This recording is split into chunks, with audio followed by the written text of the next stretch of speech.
Hello साथियों, तो आज हम डिस्कस करेंगे पर्यावरण संरक्षण अधिनियम 1986 की। जो है यूपीटीपीएससी एग्जाम में पर्यावरण का टॉपिक जो है लगभग सभी एग्जाम में ऐड है, तो उसमें ये बेसिक टॉपिक है जो मेजरली सभी में पूछे जाते हैं। उसको आज हम डिस्कस करेंगे। इसके बाद जो है आपको किसी और वीडियो देखने की ज़रूरत नहीं है। इसमें जितने भी एक्ट और धाराएं मतलब धाराएं होती हैं, जितने भी इसमें चैप्टर हैं यानी भाग, सभी के बारे में डिस्कस करेंगे। तो स्टार्ट करते हैं। इसमें जो है हम अपने नोट्स को भी ऐड किया हमने लास्ट में, उसको भी डिस्कस करेंगे। ठीक है, तो पर्यावरण संरक्षण अधिनियम 1986। पहली बात तो ये पर्यावरण संरक्षण अधिनियम आया क्यों और कब आया। ये सन 1986 में आया था। राष्ट्रपति की जो है सहमति 13 मई 1986 को मिली थी इसमें। तो इसकी जो है ऐतिहासिक पृष्ठभूमि है, आप देख सकते हैं। इसकी ऐतिहासिक पृष्ठभूमि जो है स्टॉकहोम सम्मेलन 1972 में आयोजित हुआ था, जो पर्यावरण पर संयुक्त सम्मेलन। ये पर्यावरण पर संयुक्त सम्मेलन जो है कई प्रकार के होते हैं, उसमें मानव पे जो पर्यावरण सम्मेलन था उस पर हुआ था। और उसी समय जो है सभी देशों में पर्यावरण के लिए उसके संरक्षण के लिए नियम को लागू करने के लिए वैश्विक स्तर पर तैयार किया गया था। लेकिन हमारे देश में जो है उस समय पर्यावरण पर कोई भी नियम, ऐसा कानून नहीं बनाया गया था। जैसे 1974 में जल संरक्षण अधिनियम बना दिया गया था, उसी पे जो है चलता था, लेकिन बेसिकली या फिर मेजरली कोई चीज़ नहीं बनाया गया था। और ये इसकी आधारशिला तब रखी गई, आगे देखते हैं हम लोग। जब भोपाल गैस त्रासदी हो गई। भोपाल गैस त्रासदी कब हुई थी? 1984 में, शायद 2 या 3 दिसंबर को रात्रि में हुआ था। उसी टाइम जो है इसके बाद से 1986 में 2 साल बाद हम लोगों ने पर्यावरण के संरक्षण के लिए बहुत सारे रूल और रेगुलेशन को इस एक्ट में सम्मिलित कर लिया। ठीक है, तो ये हम देख लें पहले कि सबसे इम्पोर्टेंट चीज़ ये है। और ये मानव पर पर्यावरण संरक्षण अधिनियम पर संयुक्त सम्मेलन था, 1972 में स्टॉकहोम सम्मेलन हुआ था। और सबसे बड़ी बात ये कि ये किस संवैधानिक संशोधन पर किया था, मतलब संशोधन नहीं, मतलब किस आर्टिकल में इस समझौते को किया गया है। तो आर्टिकल 253 ये कहता है कि अंतर्राष्ट्रीय समझौते यानी कि देश के बाहर जितने भी इंटरनेशनल समझौते या फिर संधियाँ होती हैं, उनको प्रभावी करने के लिए हम कोई भी कानून बना सकते हैं आर्टिकल 253 के तहत। ठीक है, तो इसमें जो है टोटल 4 चैप्टर हैं, 4 चैप्टर और 23 धाराएं हैं। 4 चैप्टर और 23 धाराएं हैं। इसको आप देख लेंगे, ये पूछा जा सकता है। इसके परीक्षा में सबसे ज़्यादा पूछा जाता है ये कि इसको जो है छाता विधान कानून या फिर अम्ब्रेला एक्ट भी बोलते हैं। ये एग्ज़ाम में कई बार पूछा गया है, आप देख सकते हैं इसको। इसके धाराओं को हम डिस्कस करेंगे।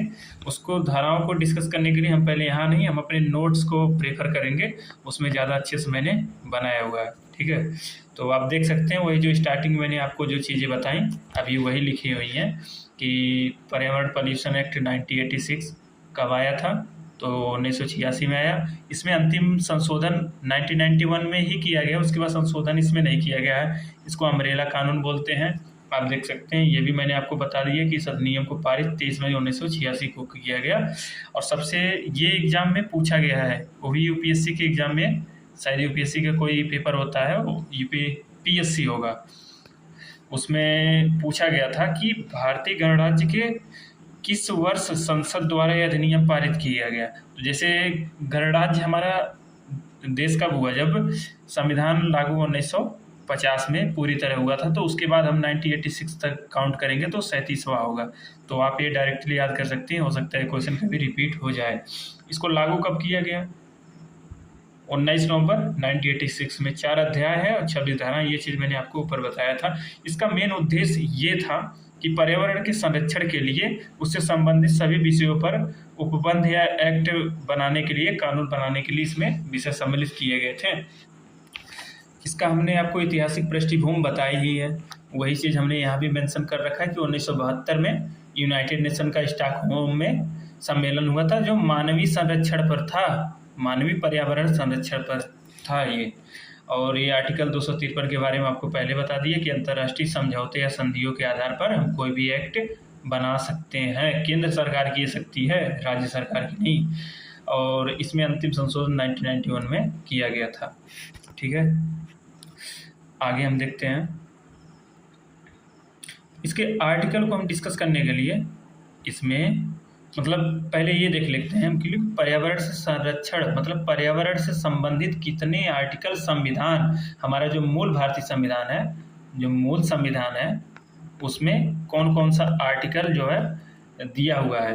तो उसके लिए हम सबसे पहले देख लेंगे आर्टिकल जो मौलिक कर्तव्य होता है। आर्टिकल 21 में दिया गया कि गरिमापूर्ण जीवन, जो राइट टू प्राइवेसी, जीवन की स्वतंत्रता से संबंधित है, उसमें राइट टू प्राइवेसी भी आता है उसी में। तो उसी में कहा गया कि गरिमापूर्ण जीवन जीने और स्वस्थ जीवन जीने के लिए हमको जो है स्वतंत्रता प्राप्त है। इसके लिए जो केंद्र सरकार, राज्य सरकार हमारे लिए मतलब कानून बनाएंगे, हमको संरक्षण प्रदान करेंगे उसके तहत। और फिर क्या है, आर्टिकल 48A 48 का ए जो है ये स्टेट, राज्य को शक्ति देती है कि पर्यावरण के संरक्षण और उसके सुधार के लिए कानून बना सकती है। ठीक, और उसी तरह हमारा जो है मौलिक कर्तव्य दिया गया है 51A में दिया गया मौलिक कर्तव्य। तो 51A का जी जो है प्रत्येक नागरिक का कर्तव्य है कि पर्यावरण से संबंधित संरक्षण या फिर उसके बारे में ध्यान दे। ठीक, वो हम लोग करते तो हैं नहीं, लेकिन करना चाहिए। ठीक है, आर्टिकल 253 यही है जिसके तहत जो है ये पर्यावरण संरक्षण अधिनियम 1986 को लागू किया गया था, मतलब बनाया गया, ऐड किया गया। तो अंतर्राष्ट्रीय समझौते फिर वही चीज़ है, बार बार पढ़ने से आपको याद हो जाएंगे। अब हम सबसे मेजर चीज़ इसका देखेंगे कि EPA इन्वायरमेंट प्रोटेक्शन एक्ट 1986 में कितने अध्याय हैं। हमने आपको बता दिया कि 4 अध्याय, अध्याय 1, अध्याय 2, अध्याय 3 और अध्याय 4। इन चारों में 26 धाराएं हैं, 26 धाराएं हैं। 26 धाराओं को हम इन अध्यायों में, जैसे आपने पढ़ा होगा कि अपना संविधान है उसमें भाग कितने हैं, उसमें पहले भाग में कितने आर्टिकल हैं, उसी तरीके से इसमें भी जिक्र किया गया है। तो पहला अध्याय जो है प्रारंभिक के बारे में बताता है। प्रारंभिक यानी कि जैसे नाम हो गया, प्रारंभ हो गया, ये सब डिस्कस करते हैं। कोई सा भी एक्ट या फिर संविधान तो एक ही अपना, लेकिन कोई भी एक्ट या अधिनियम होता है उसका जो है पहला आर्टिकल होता है वो हमेशा नाम या प्रारंभिक के बारे में जानकारी देता है। ये चीज़ अपने मूल संविधान में भी है, जैसे प्रस्तावना के बाद जो स्टार्ट होते हैं। तो धारा 1 और 2 फर्स्ट अध्याय में, धारा 2 केंद्र सरकार की है, केंद्र सरकार के बारे में जिक्र किया गया केवल। तो धारा 3 से 6, जैसे 3 का दुगुना 6 कर देंगे। ठीक, उसी तरह तीसरा है अध्याय 3 में पर्यावरण प्रदूषण से है, तो धारा 7 6 तक हो गया, तो 7 का 17 कर देंगे। ठीक, और चौथा है प्रकीर्ण। प्रकीर्ण मतलब अंतिम का होता है, जैसे समरी बेसिस पे बोल सकते हैं। तो धारा जो है 17 तक हो गया, तो 18 से लास्ट 26 है, तो 26 तक कर देंगे। ठीक है, अब हम एक एक धाराएं को लगभग जितने भी जरूरी मेजर हैं, जरूरी जितने हैं उनको, जरूरी क्या सभी हैं, हम उसको डिस्कस करते हैं। हमने बहुत ही अच्छे से इसमें लिख रखा है। तो जो धारा पहला वो संक्षिप्त नाम बताता है। प्रारंभ नाम तो हमने बता दिया, मतलब जितने भी उनकी परिभाषा तो दूसरे में है, लेकिन उसका जो है नाम हो गया, उनके बारे में जिक्र क्या क्या है उसके बारे में ये बताता है। दूसरा जो है परिभाषा, धारा तो 2 जो है परिभाषा के बारे में जिक्र करता है, और इससे जो है हमेशा एग्जाम में क्वेश्चन पूछे जाते हैं। जैसे ये धारा 2D पूछा गया है, और ये वाला भी पूछा जाता है 2 का F। तो और ये तो प्रदूषक सभी पूछे जाते हैं, इसको आप सभी रट लीजिएगा, इसलिए मैंने इसको अलग अलग लिख रखा है। तो पहला जो है पर्यावरण है, जैसे ABCD लिख लेंगे हम। ए हो गया, ये A, ये B, ये C, D, E, F, ABCDEF तक लिख लिए। एक और है उसमें, लेकिन जितने ये इंपॉर्टेंट है इसको मैंने लिख लिया, ABCDEF तक लिख लेंगे। तो पहले में पर्यावरण, पहले हम पर्यावरण का जिक्र करेंगे। पर्यावरण में क्या होता है, प्रदूषक होते हैं, और जो क्या फैलाते हैं, प्रदूषण। और जो प्रदूषण होगा तो उसको हम हैंडलिंग मतलब हथालना, हिंदी वाला शब्द थोड़ा सा अच्छा नहीं है, मतलब समझ नहीं आता हथलना क्या होता है। तो हैंडलिंग मतलब प्रोसेसिंग वगैरह करते हैं ना, उसको निपटारा करने के लिए वो हैंडलिंग होता है। तो पहले क्या है, पर्यावरण होगा। पर्यावरण में प्रदूषक हैं जो कहाँ फैलाते हैं, प्रदूषण, और उसको हम हटाएंगे। हटाने के लिए हमको हैंडलिंग करना होगा। और हैंडलिंग किसका करेंगे, संकट में पदार्थों का, जिसको परिसंकट में पदार्थ या हजार्डस सब्सटेंस बोलते हैं। हजार्डस सब्सटेंस ये लिख रखा है हमने, हजार्डस सब्सटेंस। ये टर्म जो है आपको याद करना पड़ेगा, और ये एग्जाम में पूछे जाते हैं, हमने देखा है प्रीवियस ईयर को, उसके बाद ही आपको हम बता रहे हैं। फिर होता है अधिष्ठाता, ये भी शब्द नहीं आपको समझ में आए तो ऑक्यूपायर। ऑक्यूपायर मतलब ग्रहण करने वाला। हमने ऑक्यूपाई पढ़ा होगा एक बार, शायद 9th या 10th में इंग्लिश में कोई पोएम था, उसमें ऑक्यूपेंट आता है, तो ऑक्यूपायर होता है। ऑक्यूपायर मतलब मालिक या नियंत्रण रखने वाला या फिर ग्रहण करना, मतलब जो तुम्हारे कंट्रोल में हो उसी को अधिष्ठाता बोलते हैं। तो याद कर लेते हैं इसको हम। पहले में क्या हो गया, संक्षिप्त नाम, प्रारंभ। दूसरे में क्या है, परिभाषा। परिभाषा किन किन चीज़ों का है, तो 2A में पहले पर्यावरण लिख लेंगे ABCD, और सीधा सीधा तुमको ये क्रम याद करना है कि पर्यावरण होगा। पर्यावरण में क्या है, प्रदूषक है। प्रदूषक कैसे होता है, उससे क्या होगा, प्रदूषण होगा, और उसको हम प्रदूषण को जब होगा तो उसको हटाएंगे, तो हैंडलिंग करेंगे, उसका हटा लेंगे। और किन का करेंगे, जो हजार्डस सब्सटेंस हैं, यानी कि जो संकटमय पदार्थ है, परिसंकटमय पदार्थ है उसको, और इसको हटाने वाला वो मालिक बता देंगे हम उसको। ठीक है, शायद आप बार बार देखेंगे तो याद हो जाएगा, 2 से 3 बार करने पे। आगे हम आते हैं, ज़्यादा नहीं है, हमने बहुत संक्षेप में इसको पूरा विस्तृत विवरण को कर दिया है। धारा 3 जो है, धारा 3 के बारे में आते हैं। इसमें हमने पहले ही बता दिया आपको कि केंद्र सरकार के बारे में जिक्र किया गया है, केंद्र सरकार के बारे में। तो केंद्र सरकार की पर्यावरण संरक्षण और सुधार के लिए उपाय और शक्तियाँ दी गई हैं इसमें। ठीक है, केंद्र सरकार की पर्यावरण संरक्षण के उपाय और शक्तियाँ दी गई हैं। और इसका सबसे इम्पोर्टेंट धारा है धारा 3 का 3, मतलब 3.3। ये देखिए आप ध्यान से देखिए, इसमें थोड़ा विजुअल कम है लेकिन कर सकते हैं आप थोड़ा सा। जो आपने सुना होगा कि पर्यावरण के लिए जो है एक संस्थान होता है, अधिकरण है, जिसको NGT बोलते हैं, नेशनल ग्रीन ट्रिब्यूनल ही बोलता है उसको। 2010 में गठन किया गया। उसका गठन जो है केंद्र सरकार धारा 3 के 3 से करती है, 3.3। इसके तहत ही इसका गठन किया गया है NGT का। ठीक है, तो धारा 4 की बात करते हैं। इसमें अधिकारी होते हैं, ऑफिसर्स की नियुक्ति और शक्तियाँ।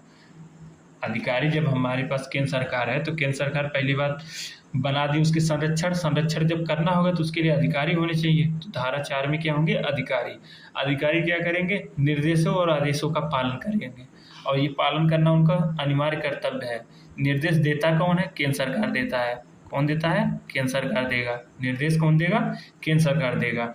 अब फिर हम देखते हैं जो 5 का क है, 5 का क जो है, इसमें जो है अपील NGT में, एक मिनट, NGT में जो हम अपील करते हैं, NGT में धारा 5 के क से ही करते हैं, क्योंकि हमें निर्देशों का पालन करना है केंद्र सरकार के द्वारा। अगर केंद्र सरकार देती है निर्देश, उसको पालन कौन करते हैं, ऑफिसर लोग। तो ऑफिसर लोग करेंगे तो NGT में भी तो कोई ना कोई बैठता है, ये वकील, अपील, ये सब होते हैं। तो अपील हम करते हैं जो है NGT में धारा 5 के क से, ये इम्पोर्टेंट है। धारा 6 हम देख ले, पर्यावरण प्रदूषण के नियम। पर्यावरण प्रदूषण के लिए नियम, उसके विनिमय के लिए, उसके नियम को करने के लिए, तो विनिमय के लिए नियम है। ठीक है, धारा 7 में उद्योग प्रदूषण को कम करना, मतलब ऐसा उद्योगों में जो प्रदूषण होता है उसको कम करने के लिए नियम बनाए गए हैं। संकट में पदार्थों को हैंडलिंग के लिए आसानी हो, उसके लिए हम धारा 8 में जिक्र किया गया। धारा 9 क्या है, जानकारी प्रदान। ये एकदम ये भी इम्पोर्टेंट है काफ़ी, ये जो है इम्पोर्टेंट है। ठीक है, इसको शायद पूछा गया है, जानकारी प्रदान करना। अगर हम फिर से हम देखते हैं तीसरे से, केंद्र सरकार है, केंद्र सरकार क्या बनाएगी, ये नियम बनाएगी पर्यावरण संरक्षण के लिए। धारा 3 में क्या है, NGT का गठन किया गया है। अब जो है अधिकारियों की शक्ति और नियुक्ति की जाएगी। नियुक्ति की जाएगी, उनको शक्तियाँ प्रदान किए गए हैं, उनको अनुदेशों का पालन करना है।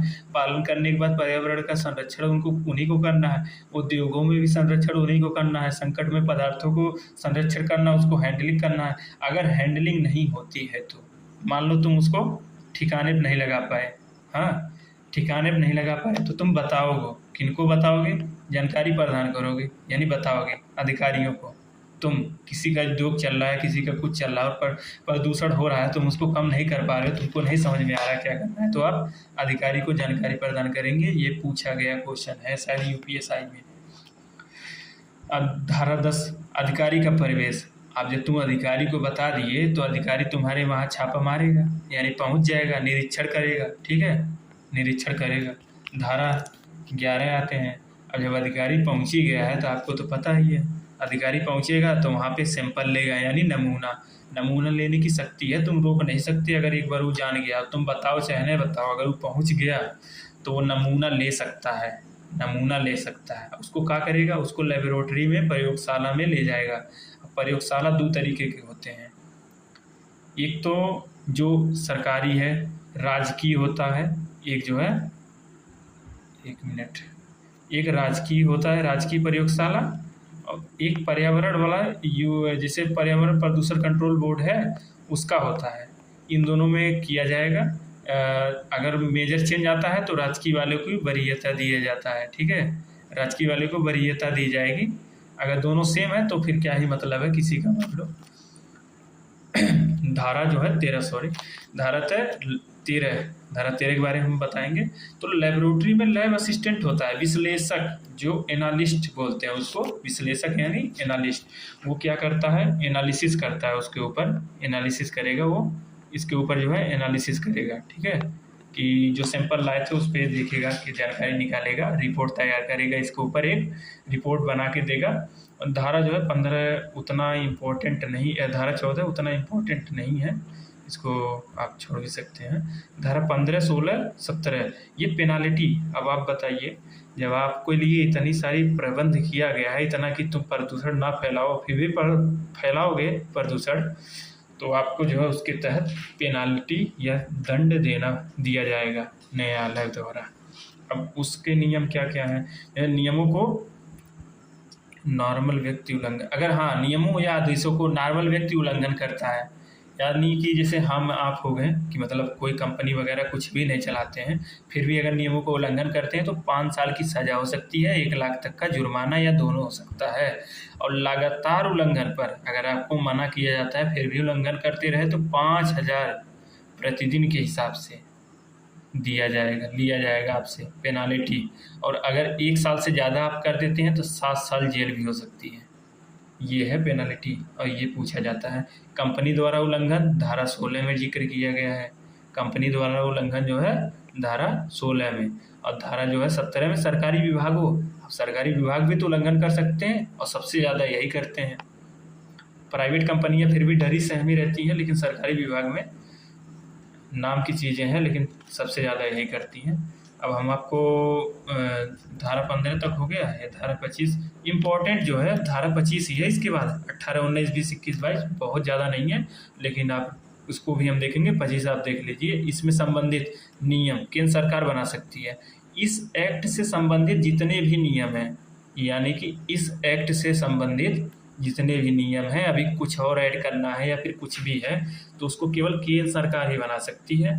केंद्र सरकार का ही है उस पर पावर है केवल, ठीक है। अब आपको दिखा देते हैं। धारा 17 तक हो गया था, 18, 19, 20, 21, 22, 23, 24 देख लेते हैं। 25 हो गया। 26 में क्या है? अगर आप पर्यावरण का संरक्षण कर रहे हैं, सद्भावना पूर्वक कर रहे हैं, फिर भी आपसे के द्वारा कोई गलती हो गई तो वैसी कार्रवाई को आपको जो है मतलब कोई गलती कर दिए हो गया तो उसको अगर सरकार को लग रहा है कि आपने अच्छे कर्म के लिए ये किया और फिर भी गलती हो गई, जैसे कर्म करने जाते हैं ना, कांड हो जाता है, अगर वो वाली गलती आपसे हो जाती है तो आपको जो है माफ़ किया जाएगा। लेकिन ये सरकार तय करेगी, न्यायालय तय करेगा, एनजीटी जो है, आप उसमें कुछ नहीं कर सकते। धारा 19 अपराधों का संज्ञान, जैसे कोर्ट में सुनवाई, अगर जैसे इसके तहत आपने कोई अपराध किया तो कोर्ट की सुनवाई नहीं है इसमें मान्य है, यानी कि कोर्ट की सुनवाई इसमें मान्य नहीं है। कोर्ट हस्तक्षेप कर ही नहीं सकता। सिविल कोर्ट हो या फिर कोई कोर्ट हो, इसमें हस्तक्षेप नहीं कर सकता। केवल उसको एनजीटी में सुना जाएगा। या और एक होता है, मतलब ध्यान नहीं आ रहा थोड़ा सा, मतलब टर्मोलॉजी बड़ा है। ठीक है, आगे डिस्कस करते हैं। जब तक शिकायत सरकार या अधिकृत व्यक्ति द्वारा उचित प्रक्रिया के तहत न की गई हो। ये संज्ञान आप तभी लेंगे अपराध के लिए, या तो कोई सरकारी व्यक्ति आपको रिपोर्ट मतलब लिख के दे दे, जैसे कंप्लेन होता है ना, कंप्लेन जाहिर किया दाखिल किया, या फिर कोई व्यक्ति के द्वारा किया जाता है, तभी आप अपराधों पे संज्ञान ले सकते हैं। इस 60 दिन पहले सूचना देना जरूरी होता है। कोई व्यक्ति अगर करता है, ये पूछा जाता है आपसे, ठीक है, कितने दिन पहले सूचना देना जरूरी है, तो 60 दिन पहले सूचना देना जरूरी है।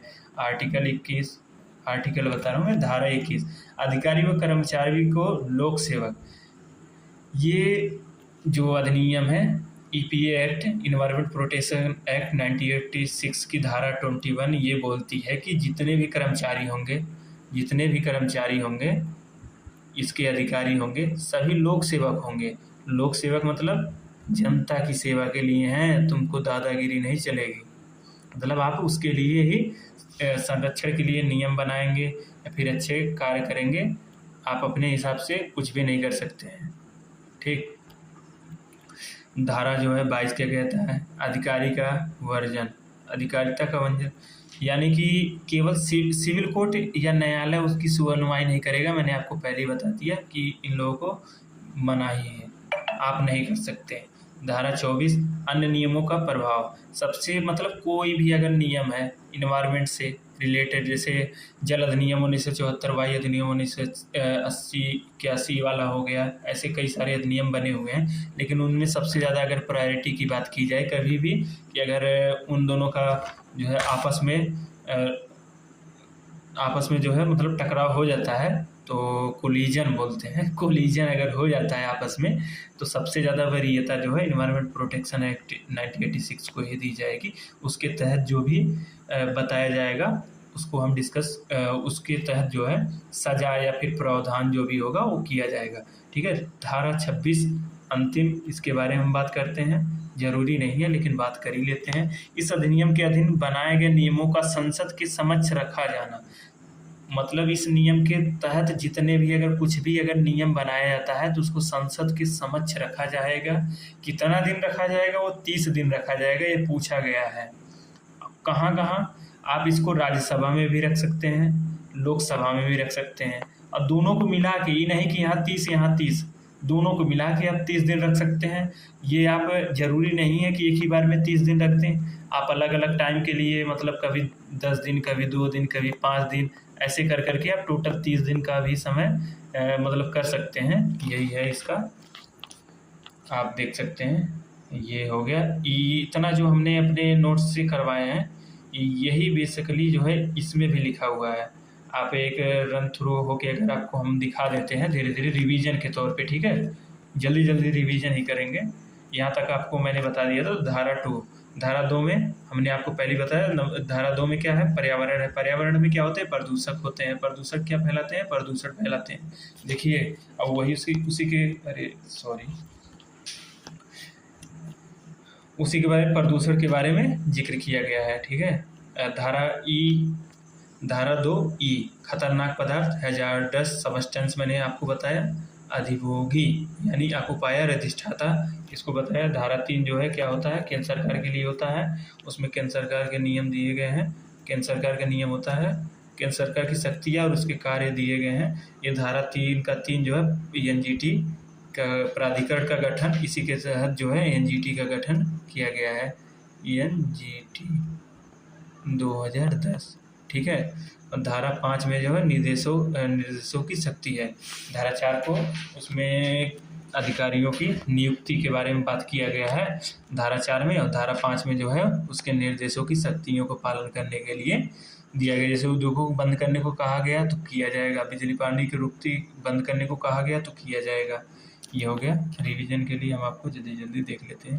धारा अब अध्याय 3 में ये तो आपको मैंने बता ही रखा, अध्याय 3 जो है शुरू होता है धारा 7 से 17 तक। धारा 7 में किसी उद्योग को चलाने या बंद करने के लिए, धारा 8 में खतरनाक पदार्थ हो या हजार्डस सब्सटेंस को उसको हैंडलिंग करने के लिए, धारा 9 में वही हैंडलिंग करना है। धारा 9 में जो है जानकारी प्रदान करना है आपको, और उसमें जो अधिकारी का परिवेश होगा, निरीक्षण होगा और नमूना लेगा।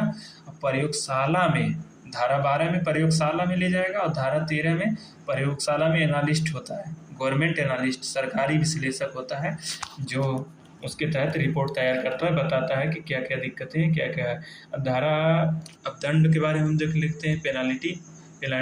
पेनाल्टी मैंने आपको पहले ही बता दिया कि धारा 15 में जो है जुर्माना है 5 वर्ष तक की जेल, 1 लाख रुपए, या फिर 5,000 प्रतिदिन कब होगा, जब आप उल्लंघन जारी रहता है, मना करने के बावजूद भी आप अगर करेंगे तो 5,000 रुपये प्रतिदिन देंगे। ठीक है, तो जान लीजिए ऐसा कुछ आपको नहीं करना है। धारा 15(2) गंभीर कुछ नहीं है, 1 वर्ष से समय अगर जारी रहता है तो 7 वर्ष के लिए कारावास, मैंने आपको बताया था कि 1 वर्ष से ज़्यादा होने पे भी अगर आप ऐसा करते हैं तो 7 वर्ष का दंड दिया जाएगा, जेल किया जाएगा आपको। धारा 16 में कंपनी द्वारा अपराध है। धारा 17 में सरकारी, ठीक है। धारा 17 में सरकारी विभाग द्वारा अपराध। और सबसे बड़ी बात ये है कि अगर सरकारी विभाग में कोई भी कांड हो जाता है, कहीं भी कोई प्रदूषण फैल रहा है, तो जो विभाग का अध्यक्ष होगा ना, हेड ऑफ डिपार्टमेंट HOD बोलते हैं, वो पकड़ा जाएगा सबसे पहले। दोषी तो सभी ठहरे जाते हैं, लेकिन सबसे ज़्यादा दोषी और सबसे मेजर तौर पे ये रेला जाएगा। ठीक है, महत्वपूर्ण है ये भी। धारा 18 मैंने बताया था, सद्भावनापूर्वक अगर कोई संरक्षण कर रहे हैं, अगर कांड हो गया तो आपको वहाँ पे जो है छुट्टी दी जाएगी। 1 मिनट आप हमको थोड़ा सा समय दीजिएगा। क्लास डिस्कनेक्ट हो गया था, फिर से हम स्टार्ट करते हैं। फिर से क्या, यहीं से स्टार्ट करते हैं जहाँ आप पहुँचे थे। धारा 18 में आपको बता दिए कि सद्भावनापूर्वक अगर कोई आप संरक्षण कर रहे हैं, फिर भी आपसे गलती हो जाती है तो आपको जो है माफ़ किया जाएगा उसके लिए। धारा 19 में अपराधों का संज्ञान आपको कैसे मिलेगा, तो अदालत इस अधिनियम के तहत संज्ञान तभी लेगा जब 60 दिनों के पहले नोटिस दिया जाएगा किसी आम व्यक्ति के द्वारा या फिर सरकारी व्यक्ति के द्वारा। सरकारी कर्मचारी भी अगर करता है या फिर कोई अधिकारी, कोई सरकारी बोर्ड, तो भी आपको संज्ञान में लिया जाएगा। और धारा जो है 22 जो है सिविल कोड के अधिकार के हस्ताक्षर का वर्जन करता है। यानी कोई सिविल कोड जो है इसमें दाखिल या फिर मतलब बेदखल नहीं कर सकता, मुकदमा नहीं स्वीकार है उसके द्वारा अगर किया जाता है तो। धारा 25 में इस एक्ट के तहत कोई भी रूल नियम बनाना हो तो वो केंद्र सरकार के पास शक्ति है कि इसके तहत बना सकती है। धारा 26 नियमों को संसद के समक्ष रखना। कोई भी धारा इसके तहत बनाई जाती है तो संसद के समक्ष इसको डिस्कशन करने के लिए राज्यसभा या लोकसभा में कुल 30 दिनों के अवधि के लिए रखना अनिवार्य है। अब यहीं पे जो है आपका इन्वायरमेंट प्रोटेक्शन एक्ट 1986 खत्म होता है। उसके लिए ये 1-2 पॉइंट है जो हमने आपको बताया, वो भी याद कर सकते हैं आप। 60 दिनों के पूर्व नोटिस देना होता है। धारा 19 के तहत आम नागरिक शिकायत दर्ज करने के लिए आवश्यक है। केंद्र सरकार के सशक्त बनाता है, राज्यों को ये केवल मतलब केंद्र सरकार को ये मजबूत बनाता है, सशक्त बनाता है। ये राज्यों को प्रायोजित किए जाती है, नहीं डेलीगेट किया जाता है, यानी वितरण किया जाता है। धारा 23 के तहत ये कहा जाता है अगर उनको राज्य सरकार को प्रदान की जा रही केंद्र सरकार के द्वारा, ठीक है, नहीं की जा रही तो भी ठीक है, वो कुछ कर नहीं सकते। इसकी आधारशिला 1972 के स्टॉकहोम सम्मेलन में रखी गई थी, आपको मैंने पहले ही बता दिया। यहीं पे इन्वायरमेंट प्रोटेक्शन एक्ट खत्म होता है। 2 मिनट की दोबारा वीडियो रिकॉर्ड करनी पड़ रही मुझे अब, ठीक।